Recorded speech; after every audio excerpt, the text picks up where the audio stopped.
இன்றைய வேத வசனம் லூக்கா 23:34. பிதாவே, இவர்களுக்கு மன்னியும், தாங்கள் செய்கிறது இன்னதென்று அறியாதிருக்கிறார்களே. இந்த வார்த்தைகளை இயேசு சொன்னார். எப்பொழுது சொன்னார் தெரியுமா?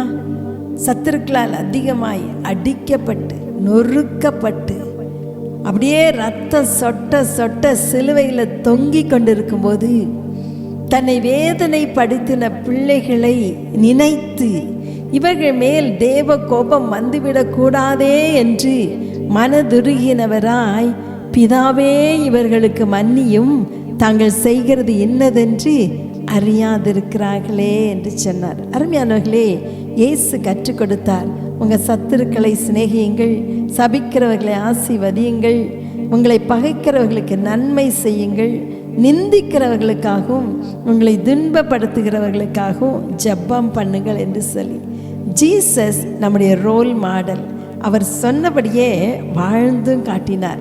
எலிசபெத் எலியட் என்ற ஒரு அருமையான சகோதரி, அவர்களுடைய கணவர் எலியட் அக்கா மக்கள் மத்தியிலே ஊழியம் செய்ய போனார். ஆனால் முதல் முறை அங்கே போய் இறங்கின உடனே அங்கே இருந்த அந்த காட்டுவாசி மக்கள் கொடிய விஷ அம்பை எய்து அவரை கொலை செய்துட்டாங்க. ஆனால் இந்த எலிசபெத் எலியட் அவர்களை மன்னித்தார்கள்.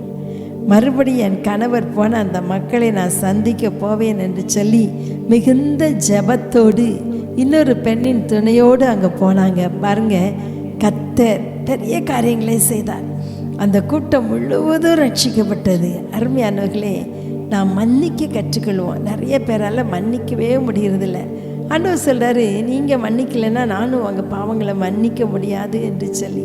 யாரையும் மன்னிக்காமல் இருக்க ரைட்டே நமக்கு கிடையாது. ஒருவேளை நமக்கு துரோகம் இழைக்கப்பட்டிருக்கலாம், ஆனாலும் மன்னிக்க நாம் அழைக்கப்பட்டிருக்கிறோம். ஆண்டவரை நோக்கி பார்க்கலாமா? அன்பின் தகப்பனே, நீர் உடைய சத்துருக்களை மன்னித்தீரப்பா.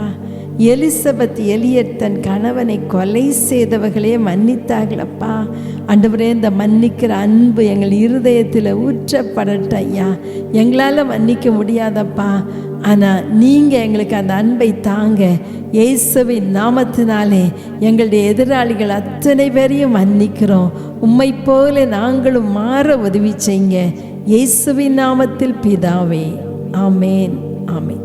பரிசுத்தம் பரிசுத்தம்.